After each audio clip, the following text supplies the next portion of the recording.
السلام علیکم۔ گزشتہ دنوں لاہور میں ایک اور دہشت گردی کا، انتہا پسندی کا اور ایک جو انتہا پسند سوچ ہے اس کا ایک اور اظہار ہمیں دیکھنے کو ملا، جنونیت کا ایک اور اظہار ہمیں دیکھنے کو ملا۔ ایک نہتی خاتون جس نے ایک عربی کیلیگرافی کا لباس پہنا ہوا،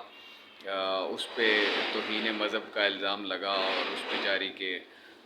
گرد جو ہے وہ ایک واویلا مچا۔ اور یہ جو ہے وہ تسلسل ہے ان واقعات کا جو گزشتہ کچھ عرصے سے بڑی ترتیب کے ساتھ جو ہے وہ رونما ہو رہے ہیں۔ اس سے پہلے ہم نے دیکھا کہ مشال حسین کے ساتھ جو ہے وہ مردان یونیورسٹی کے اندر اسی طرح توہین مذہب کا الزام لگا کے ان کا قتل عام کیا گیا، ان کو شہید کیا گیا۔ جو سری لنکن شہری کے ساتھ سیالکوٹ کے اندر ہوا، تو یہ تسلسل ہے۔ اس طرح کے اور بے شمار واقعات ہیں جو بڑے تسلسل کے ساتھ جاری ہیں۔ اب ہم اس کا تجزیہ کرتے ہیں تو بنیادی طور پہ ایک تو جو مسئلہ ہمیں نظر آتا ہے وہ ایک اس کا پہلو انتہا پسندی کا فروغ ہے، اور ہماری چونکہ تخلیق ہی جو ہے وہ ایک انتہا پسند بیانیے پہ ہوئی، اور مذہب کا چورن بیچا گیا اور لوگوں کے جذبات کو بھڑکا کے تو سامراج نے اپنے مقاصد کے حصول کے لیے ہندوستان کو تقسیم کیا، اور یوں جو ہے وہ پاکستان کا وجود جو ہے وہ قائم ہوا۔ تو ایک تو وہ ایک بنیادی سوچ، پھر اس کے بعد پہ در پہ جو ہے وہ ہماری مقتدرہ نے اس جلتی آگ پہ ایندھن جو ہے وہ آئل پھینکا اور اس کو مزید جو ہے وہ بھڑکانے کی کوشش کی، اور اپنے مقاصد کے حصول کے لیے ظاہر ہے ان کو سوٹ بھی یہی کرتا ہے، اور وہ اس کو وقتاً فوقتاً اس پہ مختلف قسم کا ایسا چھڑکاؤ کرتے ہیں کہ جس سے یہ مزید جو ہے وہ بڑھتی چلی جا رہی ہے۔ تو ایک تو یہ ایک جو ایک شدت پسند جو ہمارا ظاہر ہے پورا سماج کا فیبرک ہی ڈسٹرائڈ ہے، اور انتہا پسندی کا فروغ ایسے ہے کہ وہ کسی بھی معاملے پہ ہو، وہ کسی بھی معاملے پہ ہم جو ہے وہ معتدل رویہ اپنانے کے پوزیشن میں نہیں رہے۔ کوئی بھی معاملہ ہو ہم اس پہ بالکل شدت پسندانہ جو رویہ ہے ہمارا، اسی کی عکاسی ہمیں نظر آتی ہے۔ لیکن اس کا ایک اور پہلو بھی ہے، اور وہ زیادہ اہم پہلو ہے، اور بنیاد جو اس مسئلے کی ہے، ان تمام مسائل کی جڑ ہے، وہ میں سمجھتا ہوں کہ وہی پہلو ہے، وہ ہے جو طبقاتی تقسیم کا گہرا ہونا۔ جو ایک جس قدر جو ہے وہ طبقاتی تقسیم یہاں پہ گہری ہو گئی ہے، اور جس قدر پسماندگی ہے، اور جس قدر جو ایک لاچارگی ہے، اور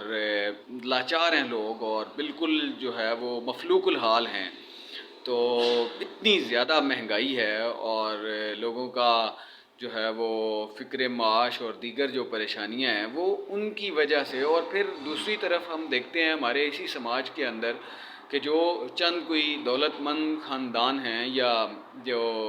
ہماری اشرافیہ ہے، ان کی عیاشیاں بالکل اسی طرح جو ہے وہ بڑھتی چلی جاتی ہیں، ان کے اندر کوئی کمی نہیں ہے،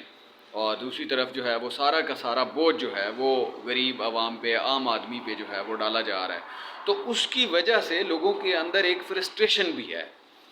اور اب اس فرسٹریشن نے، اب اس تنگی نے، اب اس جو ایک لوگوں کے اندر غم و غصہ ہے، اس نے بہرحال کہیں نہ کہیں جو ہے وہ اس نے نکلنا ہے۔ تو یہ اس کا بھی اظہار ہمیں نظر آتا ہے کہ جو شدت کا جو ایک عنصر ہے، شدت پسندی کا جو ہمارے رویوں کے اندر، اس کی ایک بنیادی وجہ جو ہے وہ ہماری معاشی پسماندگی بھی ہے۔ تو جو جتنی یہ طبقاتی تقسیم مزید گہری ہوگی، لوگوں کے اندر وہ فرسٹریشن، وہ غم و غصہ، وہ اور زیادہ جو ہے وہ بڑھتا چلا جائے گا، اور اس کا اظہار اگر کوئی اس کا مثبت کوئی ذریعہ نہیں ہوگا، اس کا کوئی مثبت کوئی ان کے پاس کوئی راستہ نہیں ہوگا پہ جس پہ وہ جا کے اظہار کر سکیں، تو وہ اسی طرح کے حادثات جو ہے وہ ہمیں پھر رونما ہوتے نظر آئیں گے۔ تو ابھی جو ہماری انٹیلیجنشیا ہے، جو ہماری اس قوم کے دانشوران ہیں، ان پہ ایک باری ذمہ داری عائد ہوتی ہے کہ بجائے اس کے کہ لوگ جو ہے وہ اس طرح کے مختلف ان کی طرف سے ہمیں مظاہرے نظر آئیں، جیسے ہمیں گزشتہ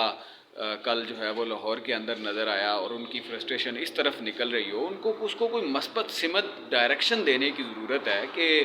جو یہ ہماری پسماندگی ہے، جو ہمارے اندر یہ غم و غصہ ہے، اس کے نکالنے کی اور بھی بڑی جگہ ہیں، اور بڑے پرامن طریقے سے بڑے بہتر انداز میں جو ہے وہ اس کو یوٹیلائز کیا جا سکتا ہے، اس کو نکالا جا سکتا ہے۔ لیکن یہ کوئی بہرحال طریقہ نہیں ہے کہ اپنے جیسے کسی نہتے شخص پہ بندہ جو ہے وہ توہین مذہب کا الزام لگا کے چڑھ دوڑے اور جو ہے وہ جلاؤ اور گراؤ اور اس طرح کے معاملات جو ہے وہ سر عام ہمیں دیکھنے کو ملیں۔ تو یہ بہرحال کوئی طریقہ نہیں ہے، نہ اس پسماندگی سے نکلنے کا یہ طریقہ ہے، اور نہ اس سے کوئی مذہب کو کوئی فائدہ ہونا ہے۔ تو جو اصل معاملہ ہے وہ یہ ہے کہ جو ہماری اشرافیہ ہے، جو اس اقتدار پہ قابض ہے، جو اس ساری مراعات پہ قابض ہے، اور جو یہ چاہتے ہیں کہ لوگ اسی طرح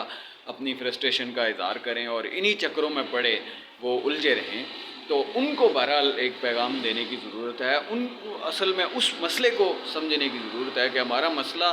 بہرحال ایک طبقاتی مسئلہ ہے، اور اس کو طبقاتی بنیادوں پہ منظم ہو کے کوئی بہتر انداز میں، منظم انداز میں اس کو جب تک آپ نہیں گرانے کی کوشش کرتے تو تب تک جو ہے وہ یہ سارے مسائل اسی طرح رہیں گے، اور اس کا کوئی جو ہے وہ فائدہ نہیں ہوگا، بلکہ سماج جو ہے وہ مزید اندھیروں کی طرف جو ہے وہ اس کا سفر جاری رہے گا۔ Thank you.